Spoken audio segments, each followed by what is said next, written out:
கிறிஸ்துவில் அன்புக்குரிய சகோதர சகோதரிகளே, இயேசுவின் நாமத்திலே உங்களை அனைவரையும் அன்புடன் வாழ்த்துகிறேன். பிரியமான சகோதர சகோதரிகளே, பத்திரிகை நிருபர் ஒரு விஞ்ஞானியை சந்தித்தார். அவர் எப்படிப்பட்ட விஞ்ஞானி என்றால், பல கண்டுபிடிப்புகளை கண்டுபிடித்தவர்.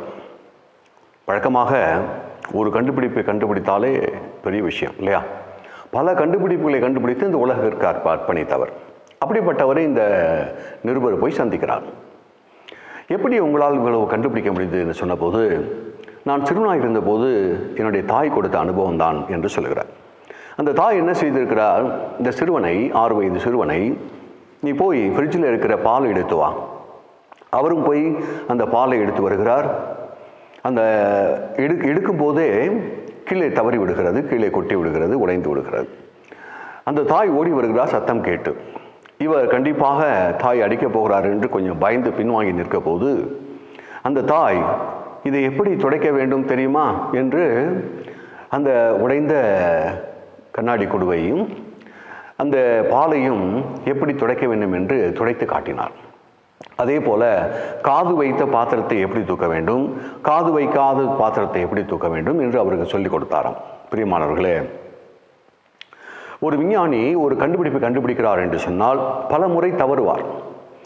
பல முறை தவறி தவறி தவறி கடைசியாக ஒரு கண்டுபிடிப்பு இருக்கும். சில பேர்த்துக்கு முதலே கண்டுபிடிக்க வாய்ப்பு இருக்கலாம். ஆனால் பெரும்பாலும் இந்த ஆஃப்டர் சோ மெனி எரர்ஸ், நிறைய தவறுகளுக்கு பிறகுதான் அந்த கண்டுபிடிப்பை கண்டுபிடிப்பார்கள் என்று சொல்வார்கள். பிரியமான சகோதர சகோதரிகளே, அந்த தாய் காட்டிய அந்த வழி அந்த விஞ்ஞானியை பெரிய விஞ்ஞானியாக, பல கண்டுபிடிப்புகளை இந்த உலகுக்கு கொடுக்கிற விஞ்ஞானியாக மாற்றியது. இன்றைய நற்செய்தியிலே சீடர்களுக்கு ஆண்டவர் அருமையான ஒரு உதாரணத்தை அந்த தாய் போல சொல்லிக் கொடுக்கிறார். பாருங்கள், எப்படியானால் உங்களுக்கு எதிராக யாராவது பாவம் செய்தால், நீங்கள் அவன் தனித்திருக்கும் போது நீங்கள் போய் பேசுங்கள் என்று 1 to 1 ஒருவரோடு ஒருவர் பேச சொல்கிறார். யார் உங்களை பாதித்தார்களோ அவர்களை 1 to 1 தனிப்பட்ட விதமாக பேச அழைக்கிறார்.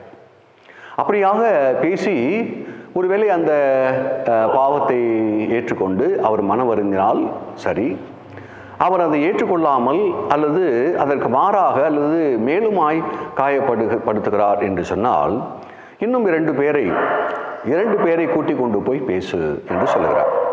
அப்படியாக அதற்கும் கீழ்ப்படிய, அதற்கும் ஏற்றுக்கொள்ளவில்லை என்றால் திருச்சபையிடத்திலே கூறு என்று சொல்லுகிறார். பிரியமான சகோதர சகோதரிகளே, திருச்சபை என்று சொல்லும்போது எபேசியர் திருமுகம் 5ஆம் அதிகாரம் 24-25 வசனத்திலே தலையாகிய கிறிஸ்து மறை உடலாகிய திருச்சபை என்று சொல்லியிருக்கிறார். எனவே திருச்சபை தான் கடவுளில் திருச்சபையிலே இருக்கிறார். பிரியமானவர்களே, எனவே திருச்சபையிடத்திலே அர்ப்பணி. என்ன அர்த்தம்? அந்த திருச்சபை அந்த சகோதரனை ஒரு வேளை விசாரிக்கலாம். அதற்கும் செய்மடுக்கவில்லை என்றால் புறவனத்தான் போல ஆக கடவுது.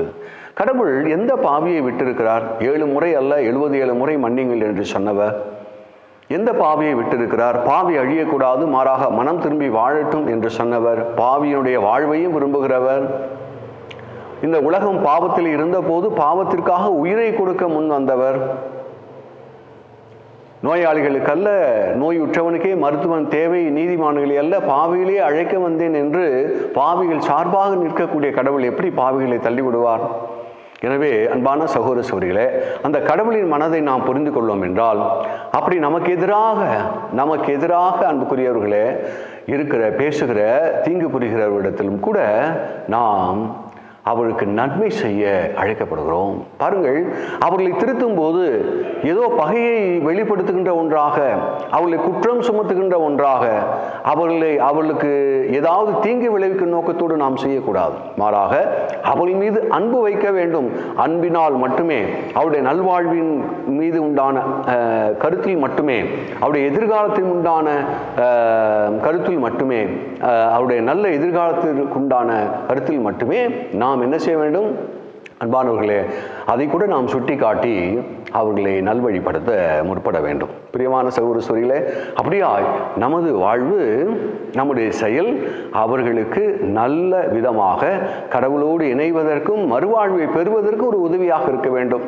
அப்படியாகத்தான் கடவுள் உன்னையும் உங்களையும் என்னையும் எதிர்பார்க்கிறார். பிரியமான சகோதர சகோதரிகளே, அப்படியாய் நமக்கு எதிராக தவறு செய்த, பாவம் செய்த, தீங்கு செய்தவர்களையும் கூட நாம் மன்னிக்க கற்றுக்கொள்வோம். அவர்களுக்கு இரக்கம் காட்டுவோம். யாருக்கு இரக்கம் காட்டுகிறோமோ கடவுள் நமக்கும் இரக்கம் காட்டுவார். கடவுள் நாம் யாரை மன்னிக்கிறோமோ அப்படியாய் கடவுள் நம்மை மன்னிப்பார். யாரை நாம் பொறுத்து கொள்கிறோமோ அவர்கள் வழியாக நமக்கு நன்மையும் செய்வார். பிரியமான சகோதர சகோதரிகளே, அப்படியாய் ஆண்டவரின் மனம் கொண்டு வாழ உங்கள் அனைவரையும் அன்புடன் வாழ்த்துகிறேன்.